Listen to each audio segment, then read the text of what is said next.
answer of the dive. Make our depth 150 feet. Aye, aye, Captain. Helmsman, give me a 5-degree down bubble. Make our depth 150 feet.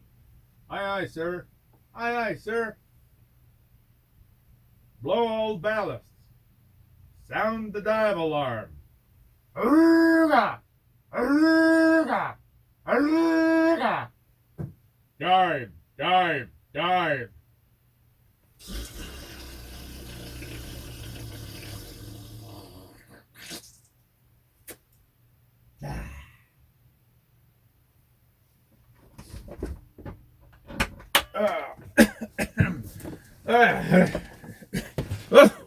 Oh, you surprised me.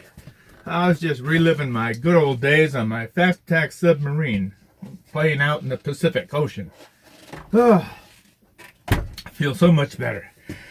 I suppose you're here for phase 4 of improvements.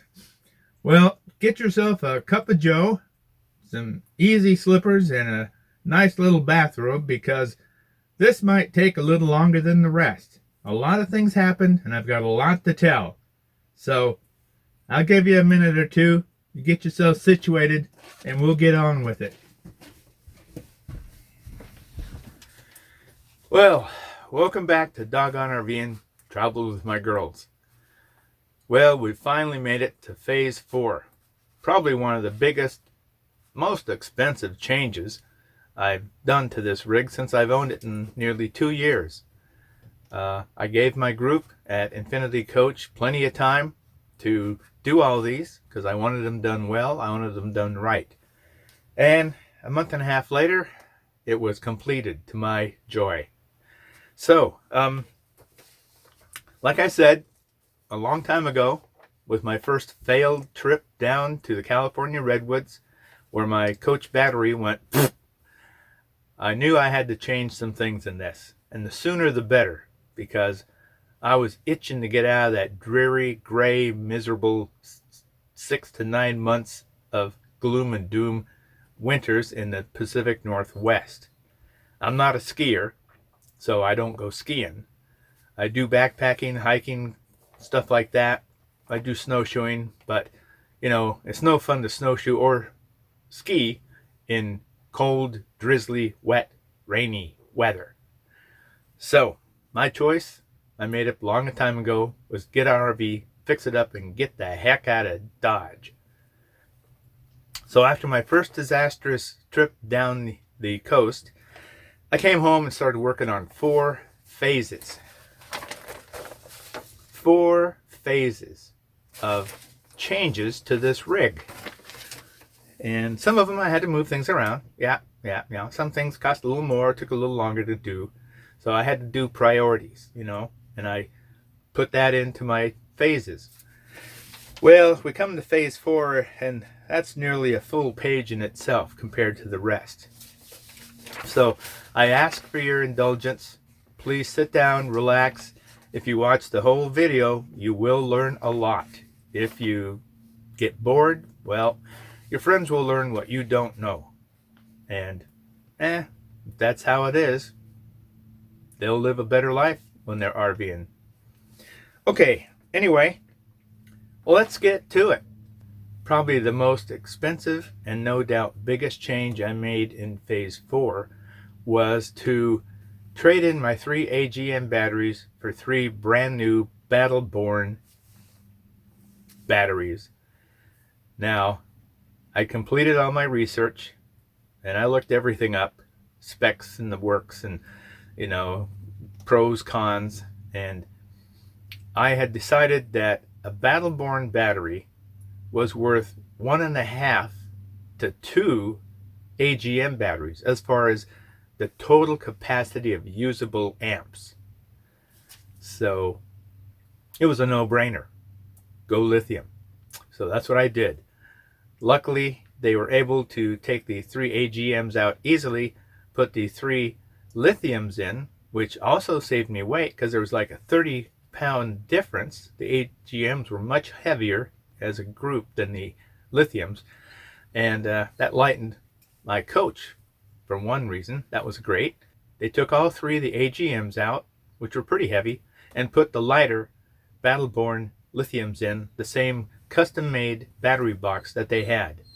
Everything was wired the same pretty much, connected to my solar panels and to the inverter and everything. So it was just swapping batteries for a much more useful life, freer, for a longer time to live off the grid. Another thing that was a surprise was when I asked them to put in my sway bar. Well, they found that besides the interior of this place being so compact, the underside of the coach was very tightly packed too.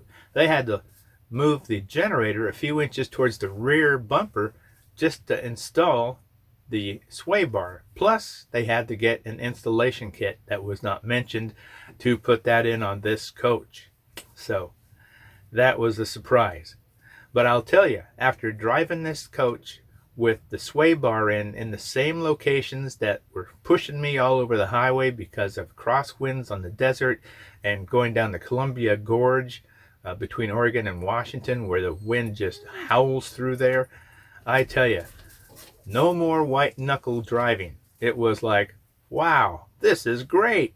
What an instant change. So if you can, I'd suggest that. These little vans get pushed around quite a bit. And a stabilization bar, a sway bar, for me, was the way to go. One thing I saw at one of my Pleasureway West Coast group gatherings was a friend of mine who had a much newer Ascent, had taken out the stubby little faucets in the bathroom and the kitchen and replaced them with long gooseneck faucets, making it so much easier to get a normal size cup under them. I tell you, I was having a hard time getting a doggone Dixie cup under them stubby things. I had to take the cover off the kitchen sink to get a cup underneath that stubby faucet. Or I had to kind of maneuver my hand down into the little shallow bathroom sink to get under that faucet. Well, I was banging my knuckles up, and that was like just as ridiculous. So when I saw what she had done, I said, that's it. So I asked her for the SKUs of those parts and where she got them. I went home, I ordered them, and like everything in each phase, I collect all the parts and things I need. And then when I'm ready, I take them all into my friends at Infinity Coach and we start making changes. And that's exactly what I did. One thing I did not like was this rig had no driving lights on it. All my other vehicles I've had driving lights, and I got used to it because it made driving safer and so much more pleasant. Well, not only did this not have driving lights, but the headlights in this 2007 Dodge chassis were pathetic, to say the least. I think a candle had more power than these headlights did on low.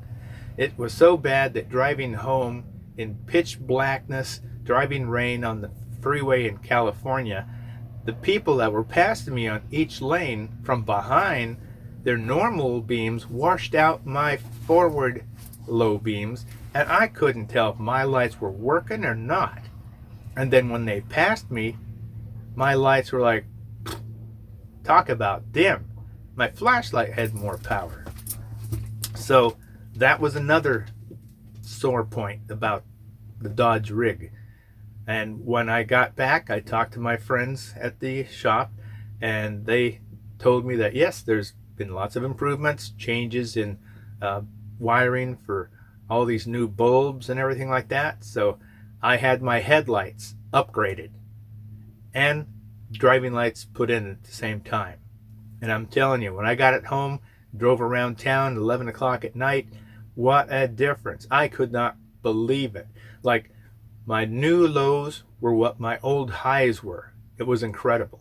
Another thing about this dash on the Dodge Sprinter, putting dark knobs on a dark dashboard with itty bitty little slits to see the instrumentation and stuff.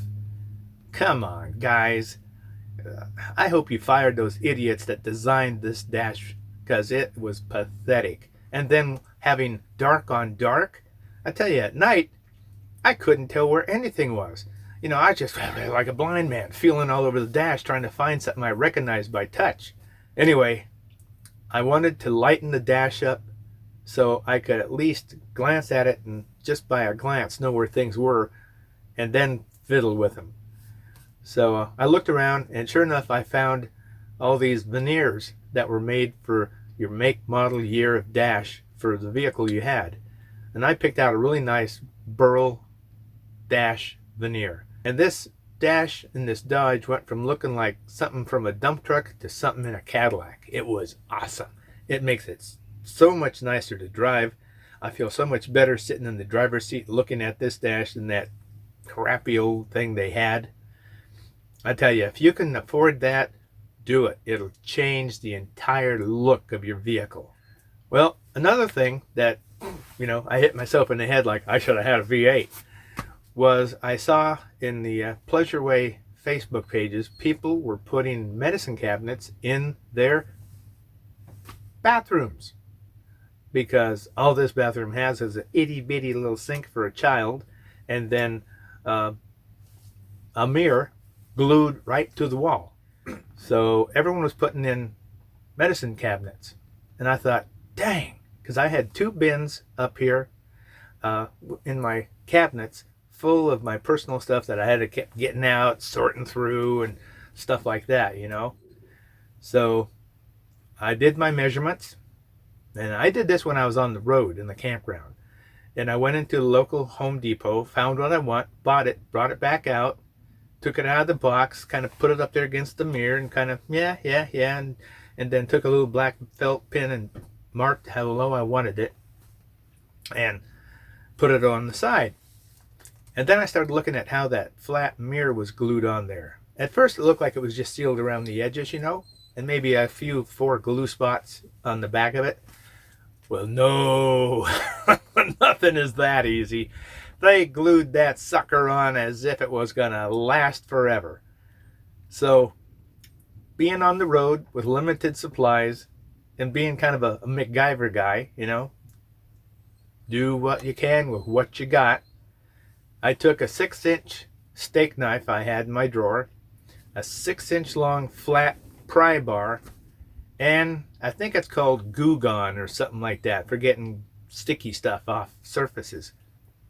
And with those 3 items, in less than 3 hours, I have that piece of crap mirror ripped off the inside of my bathroom wall, the wall cleaned and shined and dried, and I had mounted my brand new medicine cabinet and was filling it with all the stuff, which emptied out 2 little plastic containers I had in my upwards cabinets. And that again, once more, left me with a big pocket, a big open space of extra room I never had before. Plus, by putting all that stuff in my new medicine cabinet in an organized manner, I had everything so much easier to get to whenever I needed it. So not only did it organize what I had in bins and put them into an easier location, which used up a dead space, it was a win-win in both ways. Plus, I measured it such that I could put the largest possible medicine cabinet in there. It was 3 tiers, about 26 inches high, 16 inches wide, and it still did not interfere with my shower hookup. Now, I don't use the wet bath for a shower, so don't worry about that. I use the shower and then a huge collapsible basin that I have mounted over or above my bathroom toilet to wash my hair, you know. Another thing was I'd been carrying this aluminum fold-up table that was probably I don't know, 14 by 14 top, and the only place I had it, because I can't put anything in the interior of the rig because the dogs have free roaming and things would fall and bang, and I'd have a hell of a time driving down the road, constantly pulling off and putting things back. Well, excuse me, just a minute. I just looked at this video after I made it, and I'm going, holy cow, this thing's long. So I decided it's best for everyone's attention span that I split this thing in 2 parts. So that's what I'm going to do. I'm going to take this video, turn it into 2 videos, so people won't get bored, and we'll be able to watch the entire thing in 2 segments and learn all there is about what I've done to my rig. And that, in continuation from phase 1 to phase 4, I have done one heck of a lot of things to this rig. And I can say that it has improved living in this on the road 100-fold, if not more. So let's get back to the program, shall we?